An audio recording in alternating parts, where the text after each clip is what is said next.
여호와의 날, 여러분 성경의 중요한 주제입니다. 구약의 말만 있는 것이 아니라 신약에서도 구약에서 여호와의 날이라는 표현이 많이 나와요.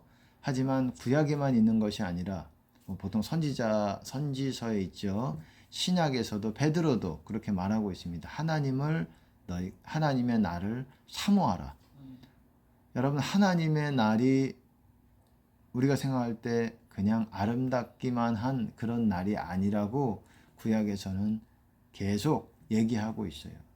이는 밤도 아니고 낮도 아니고 그때는 빛도 없을 것이고 밝게 하는 것들도 다 떠날 것이다. 그러니까 어두워질 거라는 거예요. 해와 달이 어두워지고, 그렇다고 완전히 흑암 3일 같은 그런 깜깜한 완전히 흑암으로 덮는 그건 아닐지라도 어느 정도 어스름한 그런 때고, 그럴 때 큰 또한 전쟁이 있을 것이고, 그것에 대해서 말씀하고 있다라는 거예요. 여호와의 날, 하나님이 임하시는 날입니다. 하나님이 혼자 임하시는 것이 아니에요. 예수님이 혼자 임하시는 것이 아니에요. 예수님이 아버지의 영광으로, 그리고 천사들과 함께 올 거라는 거예요. 그리고 그들만 있는 게 아니에요. 모든 거룩한 자가 함께 하리라. 주와 함께 하리라. 모든 거룩한 자가 뭡니까? 천사를 말하는 것이 아니지요. 구약 아담 이후로 죽었던, 하나님과 함께 있는, 죽어서 천국에 갔던 그런 모든 그런 사람들, 하나님의 사람들, 하나님이 함께 했던 사람들, 하나님의 자비를 얻었던 사람들, 이런 사람들이 모두 구약서부터 다니엘도 있을 것이고 아브라함도 있을 것이고, 그런 하나님의 날에 같이 동참해서 무엇을 하느냐? 전쟁을 하시는 거예요. 그들이 와서 뿐만 아니라 어떻습니까? 이 땅에 남아있는, 세계 각지에 남아있는 그 사람들, 거룩한 사람들을 다 모아서 여기에서 사방 이 끝에서 저 끝까지, 땅 끝에서부터 끝까지 다 모조리 모아서 영광스러운 몸으로 바뀌어져서, 부활이지요. 몸의 부활을 경험하게 되면서, 그렇게 되면서 주님과 함께 휴거죠. 휴거라고 말하는 거죠. 휴거해서 오는 거예요. 먼저는 죽은 자들이 먼저 일어난다 그랬어요. 죽은 자들이 몸을 먼저 입게 된다라는 거예요. 영광스러운 몸. 그것이 몸의 부활을 입게 될 것이고, 지금은 몸의 부활을 이전에 죽었던, 천국에 갔던 이전에 하나님의 사람들은 지금 몸의 부활이 아니죠. 저들의 영혼이 천국에 가 있다고 할 수 있는 거죠. 여기서 천국이라는 거는 또 따로 있고 낙원이라고 따로 있고 중요하지 않아요. 낙원이면 어떻고 천국이면 어때요? 예수님이 오셔서 그 다음에 천년왕국이 있으니까는 낙원이 있고, 우편강도에게는 낙원에 있으리라. 네가 낙원에 있을 것이다. 나와 함께 낙원에 있을 것이다. 그렇게 말씀하시고, 또 천국이 또 있다 그러고, 또 그리고 천년왕국이 또 따로 있고. 여러분, 중요하지 않아요.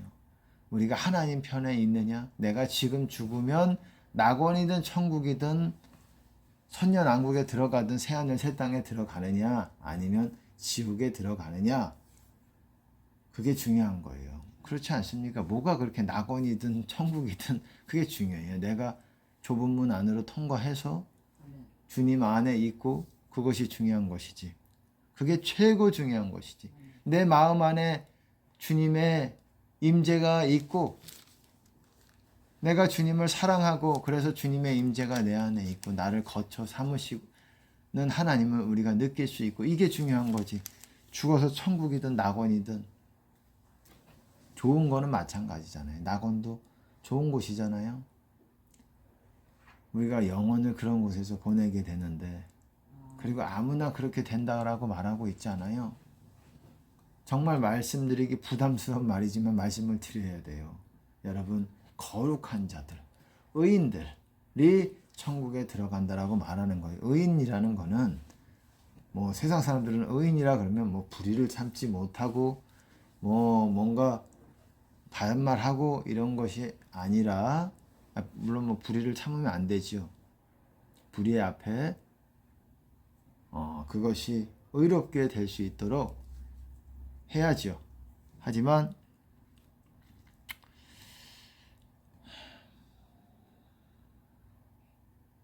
불의를 참으면 안 되고, 어쨌든 의인이라는 것은 주님의 계명들을 다 지키는 사람들, 그리고 주님의 우리에게 주신 어떤 또 다른 성경에 나와 있는 법이 아니라 각 개인에게 주시는 법이 있어요.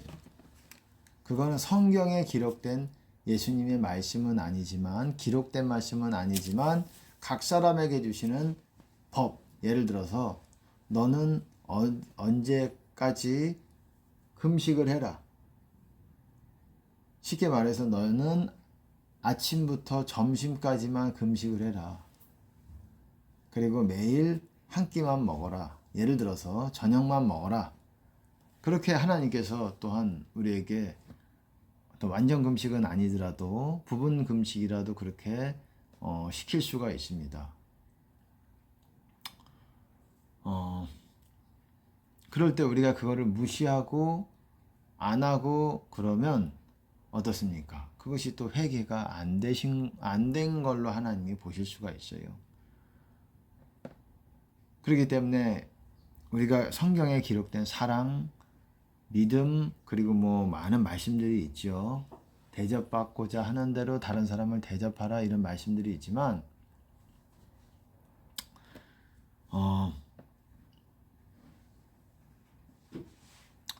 우리 각 사람에게 주시는 그 말씀도 있다라는 것입니다.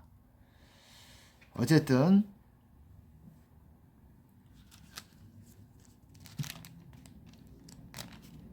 여호와의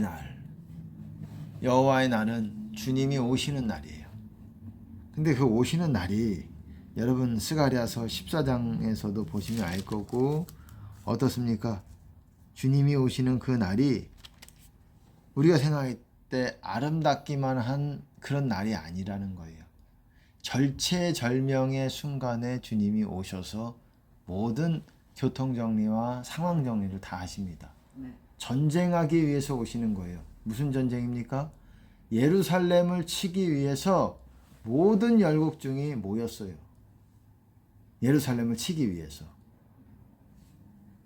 모든 열국이라고 해가지고 뭐 유럽의 아주 작은 나라까지 있는지 모르겠지만, 어쨌든 전 세계가 어떤 뜻을 모아서, 전 세계일 수도 있고 아니면은 뭐 그 부근에 어떤 나라일 수가 있고, 그런 나라들이 연합해서 이스라엘 주변에 있는 나라, 유럽 나라, 그리고 전부 적그리스도에 통치된 그런 나라들이 연합해가지고 이스라엘을 치기 위해서, 이스라엘 중에서도 그냥 이스라엘뿐만 아니라 핵심이 뭐냐?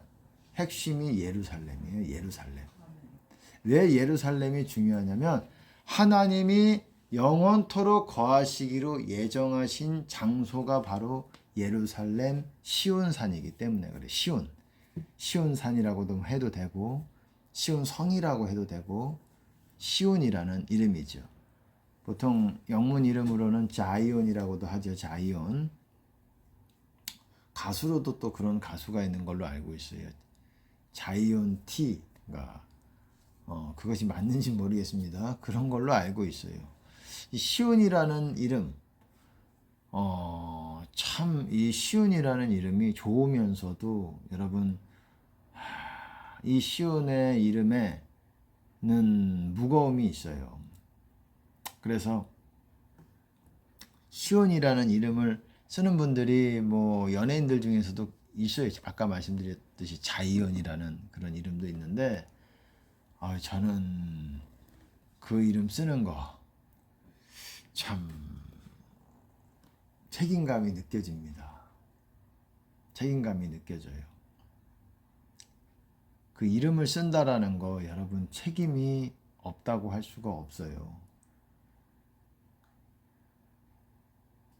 어떻습니까? 연예인 중에서도 모세라는 이름이 또 있고, 또 보면 엘리야라는 또 이름을 가지신 목사님들도 있고, 어쨌든 여러 이름들이 있죠. 근데 그 이름에는 여러분 무게가 있습니다.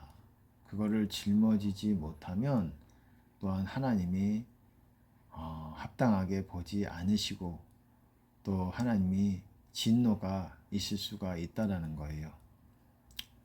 각 사람마다 다를 줄로 압니다. 그 사람에 맞게 하나님께서 사람을 봐가면서 판단하신다라는 거예요. 하나님은 물론 우리에게 주신 법이 있지만 법대로 판단하시지만 그 사람의 상황과 그 사람이 어느 정도 또한 하나님과의 교통과 어느 정도 아는지에 따라서도 또 그 죄가 달라질 수 있다라는 거예요. 그래서 저도 목회자로서 하나님께서 또 부르시고 세워주셨고 하지만 이것에 대해서 무게감을 느끼고 두렵습니다. 두려워요, 솔직히. 하나님 앞에 두렵고 정말 이것을 끝까지 잘 감당해서 결국 하나님의 얼굴을 뵐 때에 잘하였다 충성된 종아라고 듣고 싶습니다. 근데 그것이 쉽지 않다라는 거예요. 열심히 해야죠. 열심히 하고 하나님 앞에 인정받는다는 것. 마음적으로도 인정을 받아야 되고 내적, 외적 다 인정받아야죠. 어쨌든 여호와의 날 14장 보면 여러분 보세요. 여호와의 날이 이르리라. 그날에 네 재물이 약탈되어 너희 중에서 나누이리라. 내가 열국을 모아 예루살렘과 싸우게 하리니 성읍이 함락되며 가옥이 약탈되며 부녀가 욕을 보며 성읍 백성이 절반이나 사로잡혀 가려니와 남은 백성은 성읍에서 끊쳐지지 아니하리라. 제가 이전에도 말씀을 드렸습니다. 지금 이스라엘의 전쟁이 시작이 되었어요. 지금 어떤 정도 우세를 점하고 있지만 이스라엘은 여러분 안타깝지만 세상 끝날까지 예수님이 오시기 전까지 예루살렘은 핍박이 예고가 돼 있고 이스라엘은 해체가 되는 것이 예고가 돼 있다라는 거예요. 그래서 예수님이 오실 때에 이스라엘이 회복이 일어나게 되는 겁니다.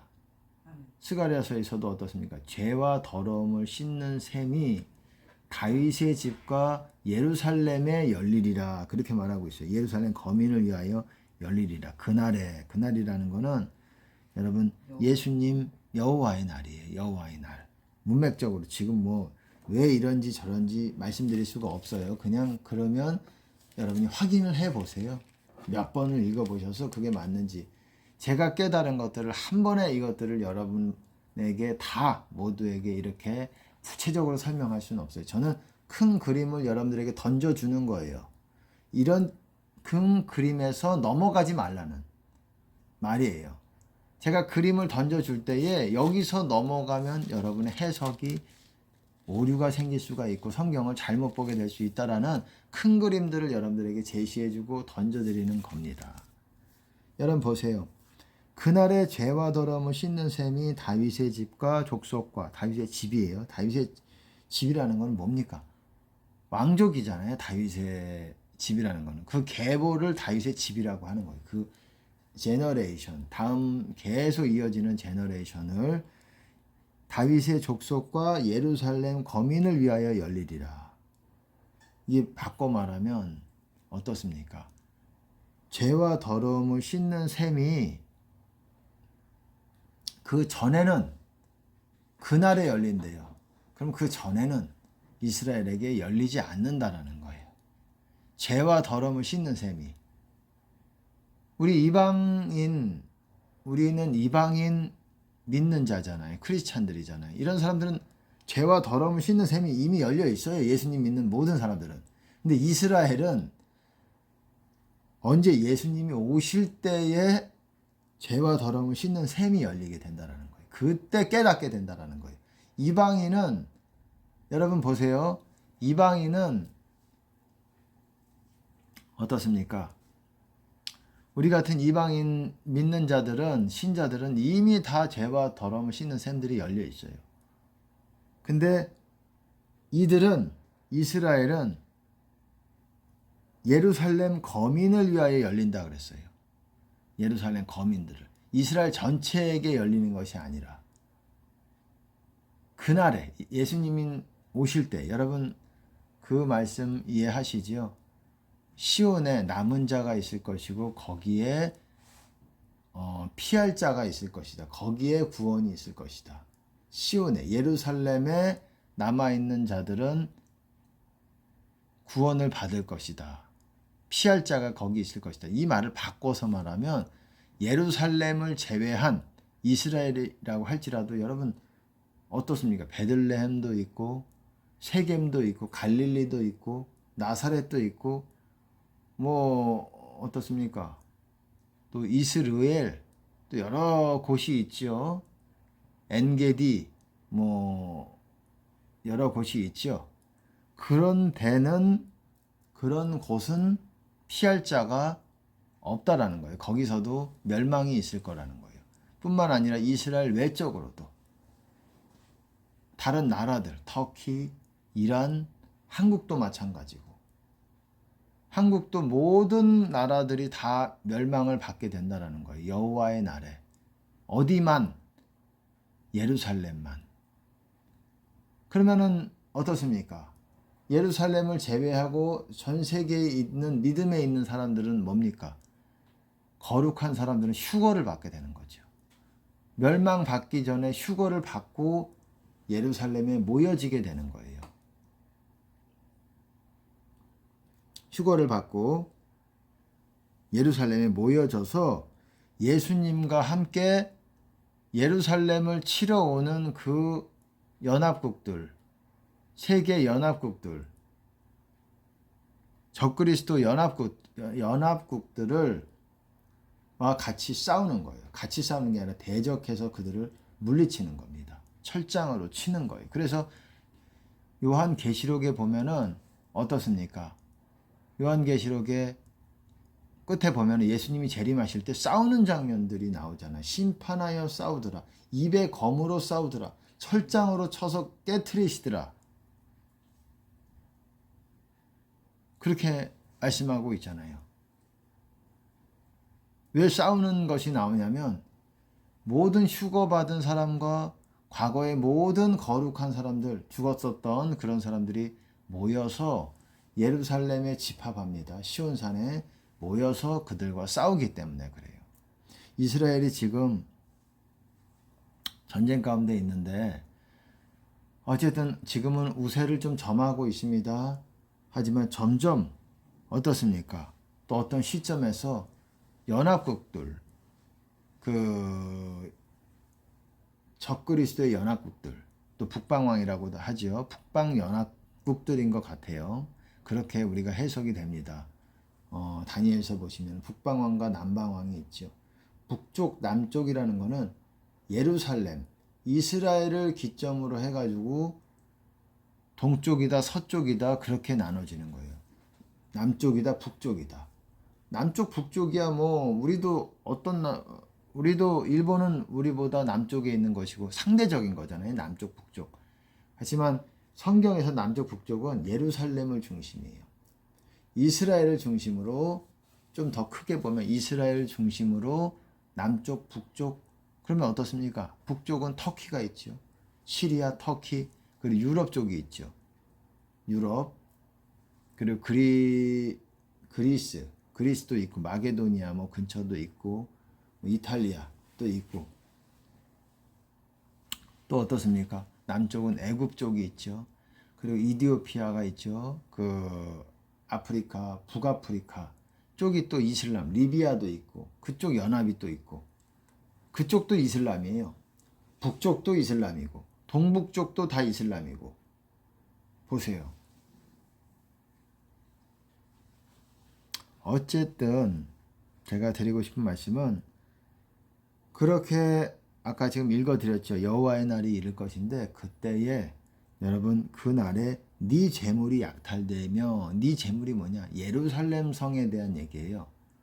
네 예루살렘 성이 약탈이 돼서 부녀들은 욕을 당하고 또 가옥은 약탈이 되고 그 성이 함락이 될 건데 그 성 안에 있는 남아있는 사람의 반은 끌려갈 것이다. 사로잡혀 갈 거고 나머지 반 아주 급박한 때지요. 예루살렘이 별로 그렇게 크지 않은 동네인데도 불구하고 그곳에서 반은 사로잡혀 가고 아주 급박한 근데 나머지 반은 남아 있게 될 거라는 거예요.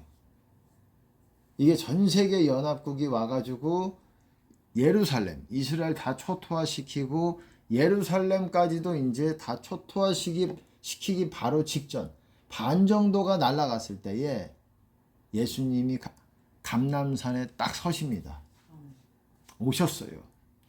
예수님이 오셨어요. 예수님은 부르짖을 거 아닙니까? 예수님, 하나님, 여호와 하나님 살려주세요. 그런 절체절명의 순간에 예수님이 아버지의 영광으로 아버지도 오시는 것이고 장차 오실이라 그러잖아요.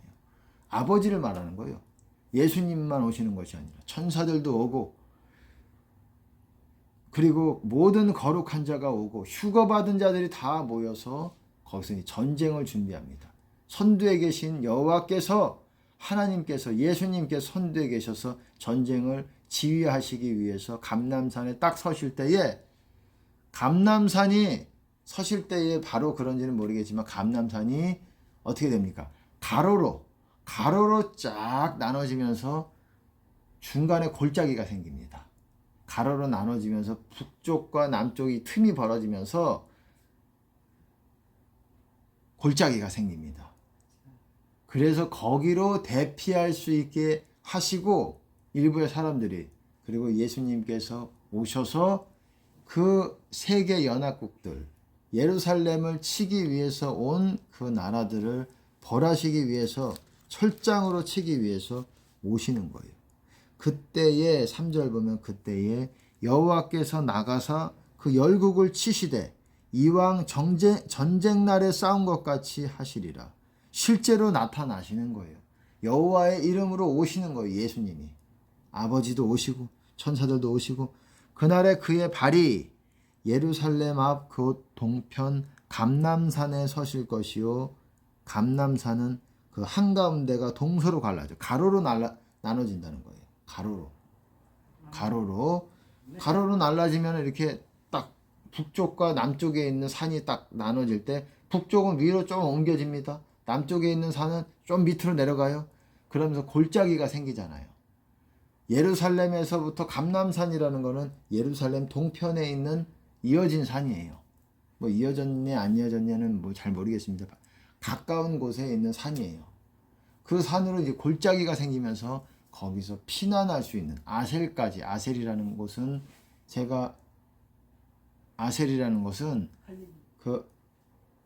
아니요 거기가 아니라 이 요단강 동편에 또 아셀이라는 곳이 있어요. 뭐 그러니까 예루살렘 우측으로 쭉 가게 되는 그쪽에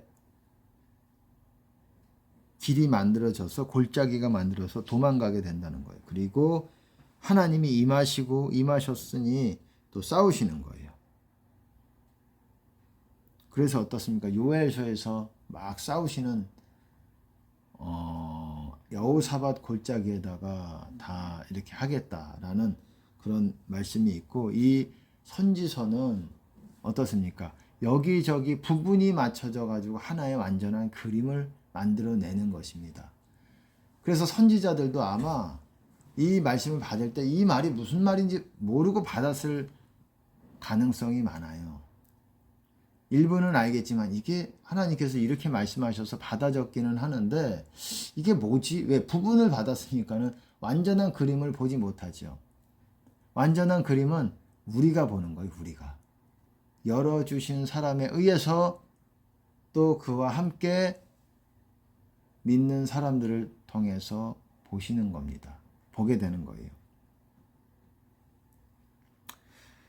그때에 그날에 예수님이 오셔서 예루살렘에서 또한 생수가 솟아난대요.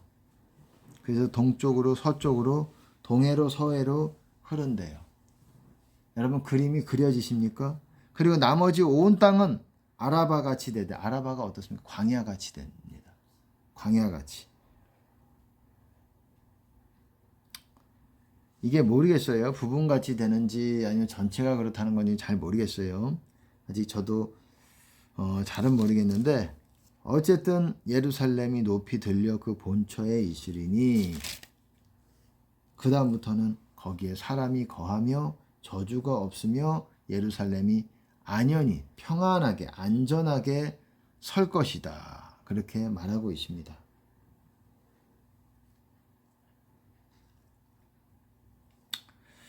여호와의 날이라는 것은 예수님이 오시는 날이에요. 예수님이 오시는 날. 마지막 날에 내가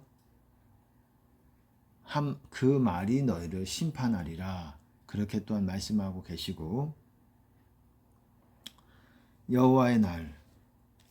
제가 저번에도 말씀드렸듯이 이스라엘은 세계 연합국들의 두 번의 지금은 뭐 전쟁이 있지만 세계 연합국이라고 말할 수는 없지만 이 적그리스도 연합국 적그리스도가 이제 주축이 된 전쟁을 연합국들의 전쟁을 한 두 번을 치르게 됩니다. 지금은 그럼 어떻게 될 것이냐? 지금은 어느 정도 싸우다가 승세를 어떤 이기는 판과 막 이렇게 치열하게 싸우다가 이 중간에 이거를 위해서 평화 조약을 하는 어떤 그런 분위기가 일어나게 될 것이고 이제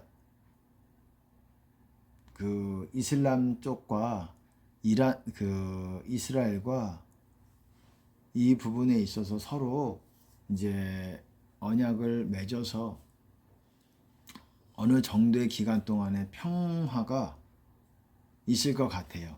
짧은 시간 동안에 하지만 다시 깨지면서 뭔가 이스라엘이 어떤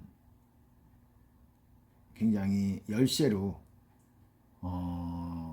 아주 위험한 시기 가운데로 들어갈 수 있어요. 어쨌든 아까 전에 이제 제가 그 말씀 드렸어요. 그날에 여호와의 날이에요. 그날에 죄와 더러움을 씻는 셈이 다윗의 족속과 예루살렘 거민을 위하여 열린다. 그렇지만 그럼 이스라엘이 이때 구원을 받느냐? 아니요. 이 이전에 구원을 받는 사람들이 있어요. 그게 첫열매라고 하는 사람들이에요. 이스라엘의 첫열매. 그게 뭐냐? 14만 4천을 말하는 겁니다. 14만 4천이 이 먼저 인침을 받고 구원을 받습니다. 그들은 이제 알지요. 구원을 받는다라는 건 죄와 더러움을 씻는 셈이 열린다는 거예요. 그들에게. 일부만 열린다는 거예요. 그들이 구원을 받지만 어떤 분들은 그 사람들이 14만 4천이 전부 순교자라고 말하는 분이 있어요. 그런 분들이 있는 걸로 알고 있어요. 하지만 저는 그렇게 보지 않습니다.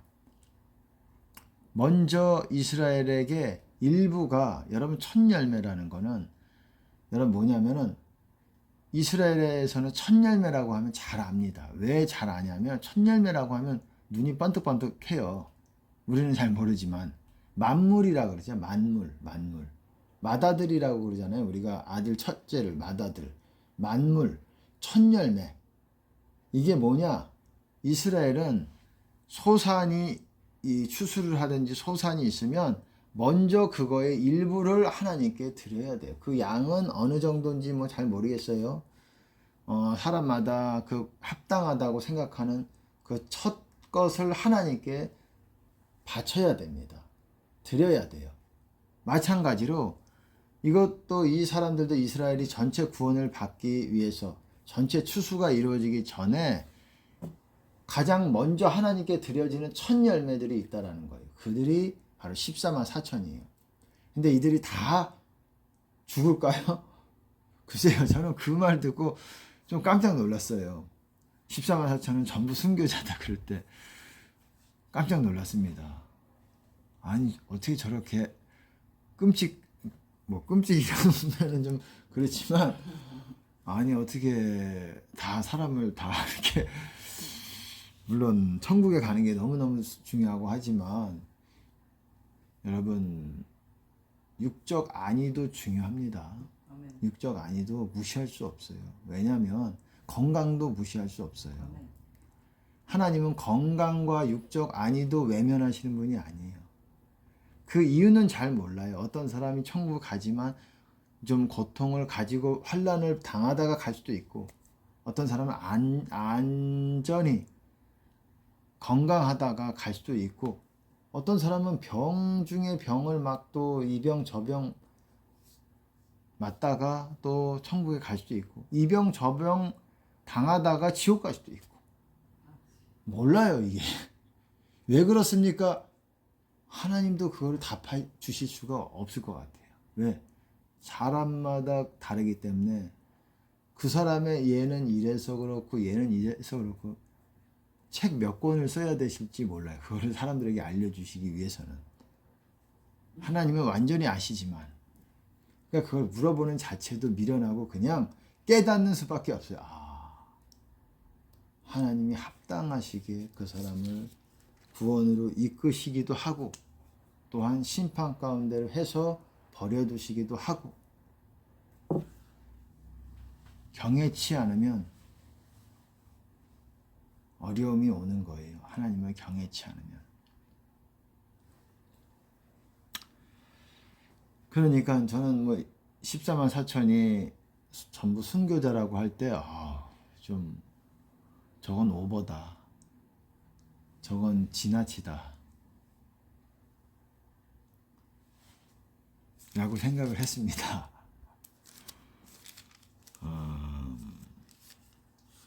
저는 그렇게 생각 안 합니다. 끝까지 살아남는, 끝까지 견디는 먼저 하나님께서 바쳐진 구원을 받은 자들이에요. 그래서 아마 그들이 이스라엘 전체를 이끄는 리더의 역할들을 하게 될 사람들이라고 생각을 해요.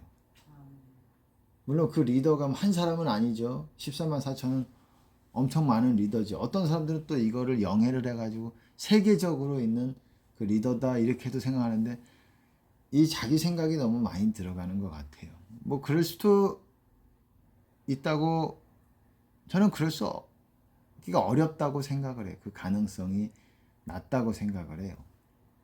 뭐 그거는 불가능하다 이렇게는 말씀드릴 수 없어요. 그건 하나님만이 그런 말씀을 하실 수 있는 분이라고 생각을 해요. 제가 불가능하다고 해도 하나님이 가능하다 그러시면 하나님이 하시고자 하면 하는 거고 어찌 됐든 이 14만 4천은 제가 아는 한 끝까지 살아남는 사람들이에요.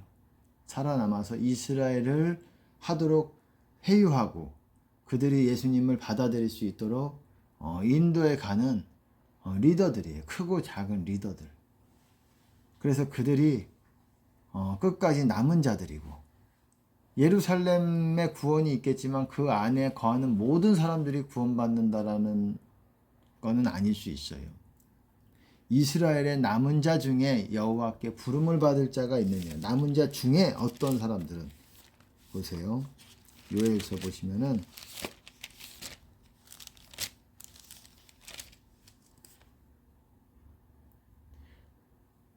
2장 32절에 누구든지 여호와의 이름을 부르는 자는 구원을 얻으리니 이는 나 여호와의 말대로 시온산과 예루살렘에서 피할 자가 있을 것이며 딜리버런스 구원이 있을 것이다. 거기에 예루살렘과 그 시온산에 구원이 있을 것이다. 남은 자 중에 나 여호와의 부름을 받을 자가 있을 것이다. 남은 자 모두가 하나님이 부르신다라는 것이 아니라 뭐 그러실 수도 있겠고 그거는 뭐 모르겠습니다. 제가 뭐 여기서 이게 중요한 게 아니라 어쨌든 시온산과 예루살렘에 구원이 있을 것이고 이 말은 바꿔 말하면 그 곳을 제외한 모든 곳, 이스라엘뿐만 아니라 그리고 모든 열방들도 다 멸망과 심판이 있을 거라는 거예요. 그날에.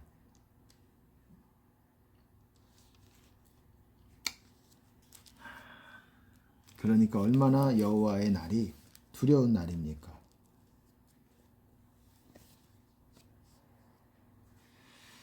선지서의 중요한 주제라고 하면은 바로 여호와의 날이라고도 할 수가 있어요. 주제가 한 두세 가지가 중요한 주제들이 있지만 그 중에 또한 하나가 여호와의 날입니다. 여호와의 날, 하나님이 오시는 날이에요. 오셔서 예루살렘을 위해서 싸우시는 날이에요. 혼자 싸우시는 게 아니라 또 병거를 타시고 또 하박국에서 보시면은 활을 쏘시고 전쟁하시는 모습이 또 나옵니다. 3장에 보면 하박국서 3장에 보시면은 전쟁하시고 뭐 화살과 창을 사용하시고 또 그런 모습, 이런 것들이 부분이에요. 다 선지자들에게 부분적인 모습들을 보여주신 거예요. 이것을, 이 퍼즐을 맞추는 것이 이 땅의 목사님들의, 이 땅의 리더들에게 주시는 사명입니다. 그러니까 우리는 이것을 이루도록 노력을 해야 됩니다. 어쨌든 간단하게 이제 또 이것에 대해서 말씀을 나눠봤습니다. 여호와의 날에 대해서 두 번의, 제가 앞서 말씀드렸듯이 두 번의 연합국들, 세계 연합국들, 적그리스도가 적그리스도 될 사람이 리더가 되어서, 리더든 아니면 또 좀 옆에 있든 간에 그 사람이 좀 주도적으로 하는 그런 연합국들이 예루살렘을 치게 되는 두 번의 큰 전쟁이 있을 거라는 거예요. 근데 첫 번째 전쟁에서는 예루살렘이 초토화됩니다. 근데 두 번째 전쟁에서는 어떻게 되느냐? 예루살렘이 일부만 초토화되다가 결정적인 순간에, 절체절명의 순간에 예수님이 오시는 거예요. 그거를 성경은 우리에게 알려주고 있는 것입니다. 무슨 말씀인지 이해가 되시죠? 그리고 예루살렘에서 생수가 쏟아 나오는데요. 새하늘과 새 땅이 이루어지게 되는 거예요. 그때 천년왕국이 이루어지게 되는 거예요. 그렇기 때문에 어떻습니까? 여호와의 날이 마지막 날이 되는 거예요. The last day. 이 땅의 가장 마지막 날이면서 새하늘과 새 땅이 오기 바로 전날이 되는 거예요. 그래서 예루살렘에 생수가 솟아나는 거예요. 그리고 여호와께서 천하의 왕이 되신다. 왕이 되셔서 예루살렘에 거하시게 되는 거예요. 여러분 이해가 가십니까? 예수님이 예루살렘에 오셔서 천하의 왕이 되시기 전에 큰 싸움이 있는 겁니다. 여호와의 날이 있고 그리고 큰 싸움이 있고 그렇게 되는 거예요. 네, 오늘은 간단하게 이 마지막 때에 대해서 말씀을 나눠봤습니다. 네. 그리고 그 날에 큰 애통이 있을 거라고 하고 있어요. 큰 애통. 12장 10절에 보면 다윗의 집과 예루살렘 거민에게 은총과 간구하는 심령을 부어주리니, 그 전에는 별로 이게 없었던 거죠. 아까 말씀드렸듯이 죄와 더러움을 씻는 셈이 그 전에는 없었어요. 있어도 14만 4천만 있었어요. 근데 이제 민족적으로 은총과 간구하는 심령이 부어지는데, 찌른 바 그를 바라보고, 그들이 그 찌른 바 그를 바라본다는 게 무슨 말입니까? 예수님을 바라본다는 거예요. 예수님이 어떻게 바라봅니까? 예수님이 오셨으니까 바라보지요. 그들이 예수님이 오신 예수님을 보고, 그러니까 예수님이 오신 다음이에요. 이것이. 그때 그날에 예루살렘에 큰 애통이 있으래요. 따로따로 울 거라는 거예요. 레위 족속, 시므이 족속, 나단 족속, 모든 남은 족속이 다 따로, 아내들이 다 따로 애통할 것이라는 거예요. 왜? 얼마나 절체절명의 순간에 오십니까, 예수님이. 예루살렘이 절반이 막 욕을 당하고 약탈되고 막 사륙이 일어나고, 그때 나머지 반은 끊쳐지지 않는데 그 남아있는 사람들에게는 얼마나 정말 마음이 조마조마한 상황에서 예수님이 감람산 위에 발을 서시는 거예요. 예수님이 안 오시면 우리는 죽기 일보 직전에 남아있는 거예요. 그런 상황을 묘사하고 있는 거예요, 여러분. 스가랴서는 상당히 중요한 중에 하나예요. 그리고 이런 내용들을 부분적으로 시편에서도 부분 그리고 선지서에서도 부분을 퍼즐과 같이 이렇게 하나님께서 말씀해 놓으신 거예요, 선지자들을. 그러니까 선지자들은 모를 수 있어요. 이게 뭐지? 하나님이 이렇게 말씀하셨는데 이렇게 보여주시고 그래서 내가 받아 적긴 하지만 이게 뭐지? 이렇게 된 거예요. 하지만 우리는 압니다. 우리는 알아요. 그것이 무엇인지. 여러분, 오늘 중요한 얘기를 했습니다.